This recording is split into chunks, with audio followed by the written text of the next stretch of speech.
Okay, let's jump right into this. Welcome to This Explainer. Today we are unlocking what is honestly one of the most powerful yet wildly underutilized personal finance tools out there for generating passive income. We spend our entire lives being told exactly how to save, how to hustle, how to accumulate wealth, but practically no one teaches us how to actually use those savings safely to fund our lives later on. Well, today we're changing that by mastering the Systematic Withdrawal Plan, or SWP. So here's our roadmap for today. 1. The passive income problem. 2. Understanding the SWP concept. 3. The 1 crore math. 4. Navigating SWP taxation rules. And finally, 5. Smart strategies for NRIs. Let's get to it. Section 1. The passive income problem. Yields versus inflation. Right now, there is this immense, widespread anxiety creeping up on folks. Salaried employees, early retirees, business owners looking to step back. We hear this exact pain point literally all the time.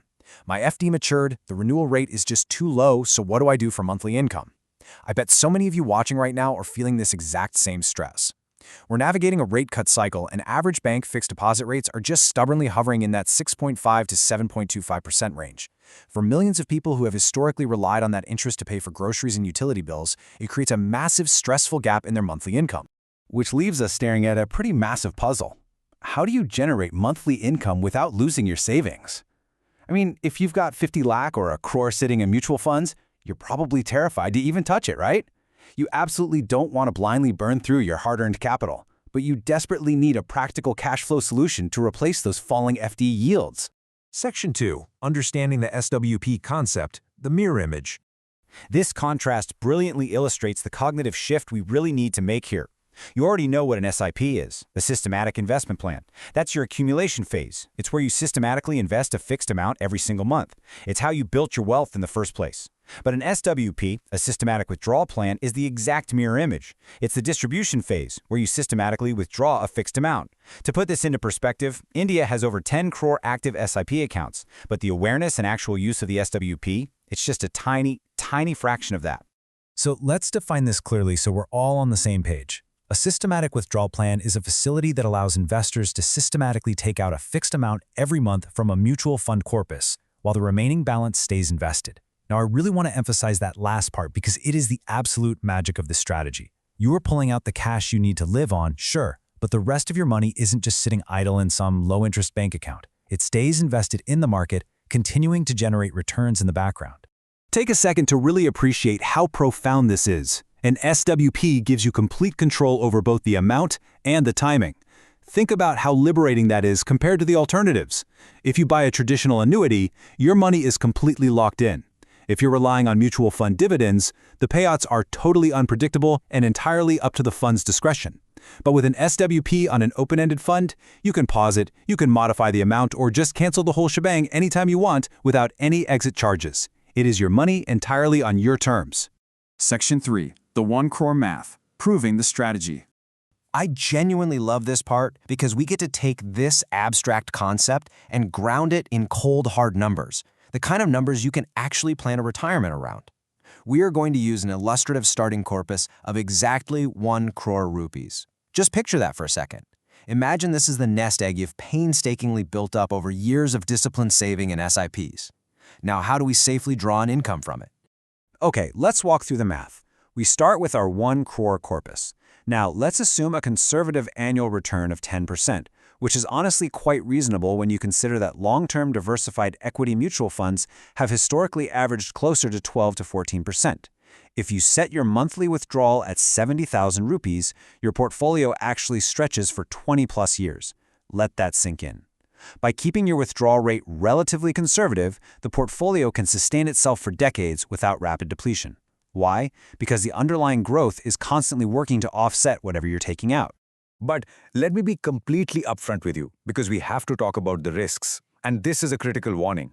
Market crashes deplete the corpus faster. This is the main risk of an SWP that you've got to prepare for. Because your returns are market-linked, when the stock market falls, the net asset value or NAV of your fund drops. That means the fund literally has to redeem more units just to generate your fixed 70,000 rupees. And if you pull out too much during a heavy crash, you permanently lose those units. This is exactly why fund selection, things like using balanced advantage or hybrid funds and making sure your initial corpus is sized correctly matters so incredibly much. Section 4. Navigating SWP taxation rules. Keeping what you earn. So, understanding the tax mechanics here is absolutely non-negotiable if you want to optimize this. Before we look at the exact numbers, let's bust a few of the biggest myths around SWPs. Number 1, people think SWP withdrawals are tax-free like SIPs. Actually, scratch that. SIPs aren't even tax-free when you withdraw, but either way, SWPs are absolutely not tax-free. Number 2, they think it means spending down all your savings. Not true at all. If your fund out-earns your withdrawal rate, your principal can actually keep growing. Number 3, they think it's only for retirees. Totally false. Anyone needing periodic cash flow can use it.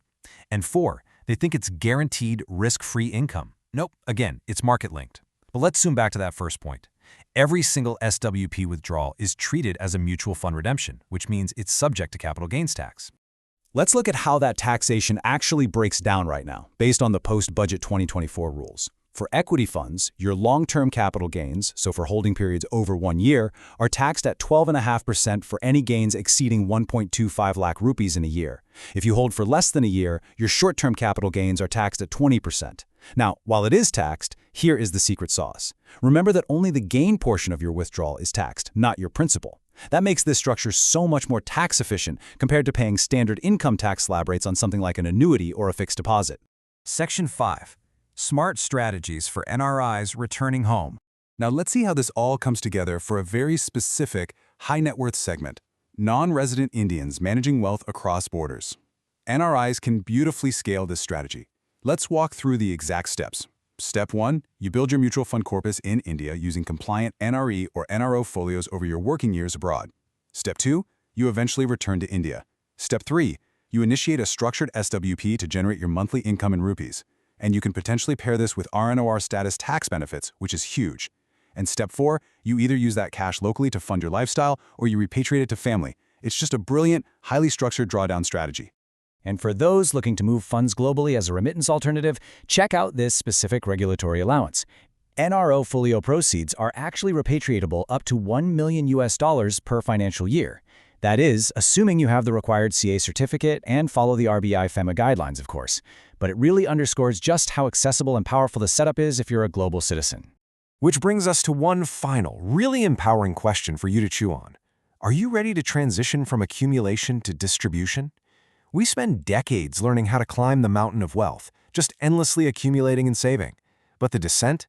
That requires a completely different set of tools. Are you ready to stop just hoarding your wealth and start actively, smartly using it to fund your life? It might just be time to rethink your cash flow. Thank you so much for joining me for this explainer, and I will see you next time.